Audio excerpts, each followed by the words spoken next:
고난의 행군이란 그 말 어떻게 나오게 된 건지 먼저 이야기를 좀 들어볼까요? 역사 시간에 배웠어요. 김일성이 1938년도에서 1939년도 초에 100일 동안 고난의 행군이란 걸 했대요. 그래서 한 옵의 미숫가루를 나눠 먹었다 이렇게 배웠거든요. 이러면서 우리 보고 고난의 행군 하라는 거예요. 그래서 그 명칭 자체를 고난의 행군이라고 지어준 거예요. 수령님 갔던 것처럼 어려울수록 더 충성심을 가지고 이 난관을 극복해내자 이러면서 고난의 행군이라고 이제 명칭을 달아줬죠. 네. 당시 얼마나 심각한 수준이었을까요, 김북한 목사님? 제가 기억하고 있는 바로는 95년도에 예고 없이 배급이 끊겼어요. 그래서 저는 행방이라는 걸 많이 갔어요. 행방이 뭐냐면 집안에 있는 그 돈이 될 만한 옷이랑 이런 걸 메고 시골로 찾아가는 거예요. 그래서 팔기 위해서요? 예, 옥수수 바꿔 먹는 거죠. 그렇게 해서 그래서 정처 없이 간다 해서 행방 간다 그래요. 언제 올지 모른다 해서. 예, 정말 신기한 게요. 산에 가면 열매가 안 달려요. 들에 가면 곡식이 없어요. 바다에 가면 고기가 안 잡혀요. 노인들한테서 이런 얘기를 들었어요. 외정 시대에도 흉년은 겪어봤는데 이러지 않았다는 거예요.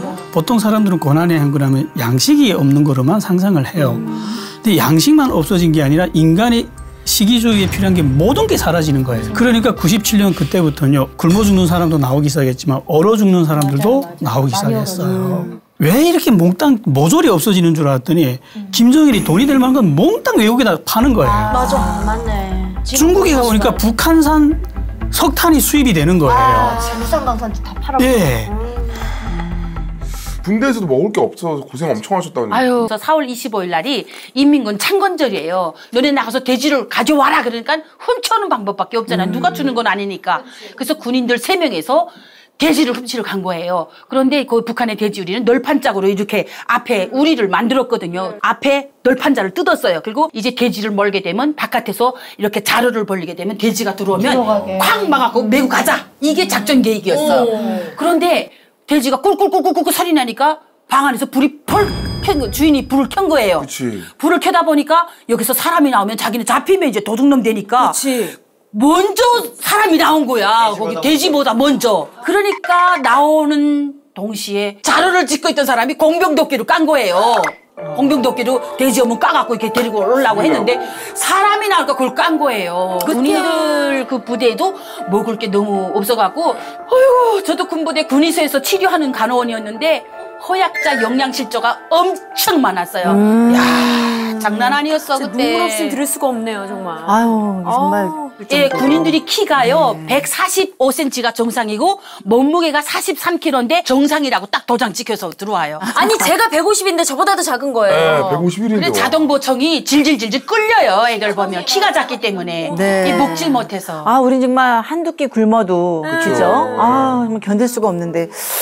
근데 윤선미 씨라든가 정윤아 씨 같은 경우는 아버님의 지위가 좀 비교적 높았잖아요. 그래서 조금 덜 고생을 하지 않았을까 싶은데 어떠셨나요? 아무리 그렇게 먹고 살아도 경험 안 할 수가 없어요. 맞아, 그런 보게 나라에서 되니까. 태어났으니까 네. 보는 게 있으니까. 봐요. 그 어떤 분이 우리 동네에 이사를 왔어요. 근데 이분이 어떻게 이사를 왔냐면 그 집을 나라에서 대대장 정도 하면 좋은 집을 줘요. 전역할 때. 사택 줘. 근데 애 둘에다가 와이프에다 자기 4식구가 살아야 되는데 아파트를 받았는데 너무 배고프고 먹을 게 하나도 없다 보니까 사회 나오면 어떻게 먹어야 되는지 모르니까 빵하고 집을 바꿨어요. 엄마 어떡해? 빵 한 통과하고 그 아파트 3칸짜리 아파트를 바꾸고 창고집을 들어온 거예요. 이 사람들 가장짐을 다 팔고.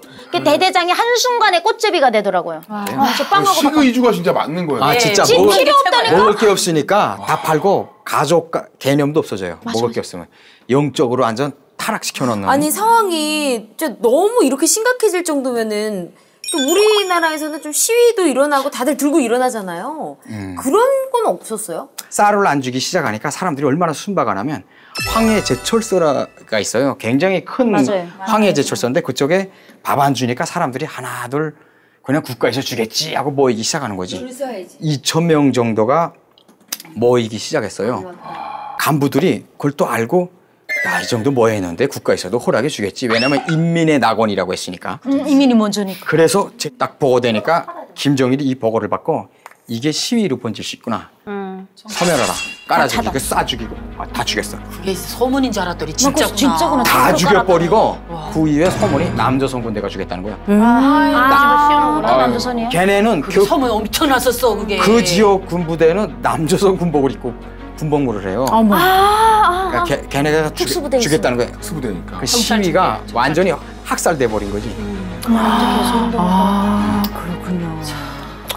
정말 있어서는 안 되는 그런 얘기 듣는데 일들이. 스트레스가 막 받아요. 그러니까요. 이번에는 고난의 행군으로 희생된 그 아사자의 수를 좀 살펴볼까요? 오지현 씨가 준비하셨죠? 앞에 보시죠. 네. 네, 이 북한 식량난이 인구에 미친 영향을 조사한 통계표인데요. 1997년에는 무려 8만 8천 명이 목숨을 잃었고요. 식량난으로 줄어든 신생아 수가 3만 2천 명입니다. 세상에. 여러 기관에서 추산한 결과 적게는 23만 명에서 많게는 300만 명이 이 고난의 행군 시기에 목숨을 잃었다고 느끼는데 300만이 맞아요. 300만이라는 수는요, 그러니까 저희 그 고양시가 100만이거든요. 네. 고양시가 100만이면 고양시. 그의 3배의 인구가 다 죽은 거예요. 그러니까 한 몇 개의 도시가 아니라 다 죽은 거죠. 300만 킬로미터. 아니 정말 말로만 듣던 고난의 행군인데 오늘 정말 구체적으로 이렇게 이야기를 들으니까 네, 할 말을 잃게 됩니다.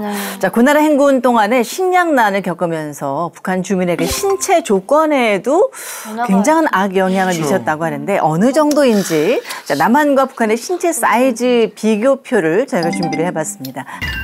북한 남자가 남한에 비해서 평균 9cm, 여자는 5cm 작았고요. 몸무게에도 남한보다 평균 7kg, 여자는 6kg 가벼웠습니다. 한눈에 봐도 뭐 그 체형의 격차가 정말 크죠? 뭐 약간 포장돼 있는 것 같아요. 네. 그죠? 실제로 더 심하죠. 더 심해요. 20cm까지. 그러니까 오지연 씨하고 최성국 씨? 왜 두 분 한번 같이 한번 서보시면 비교가 좀 되지 않으실까요?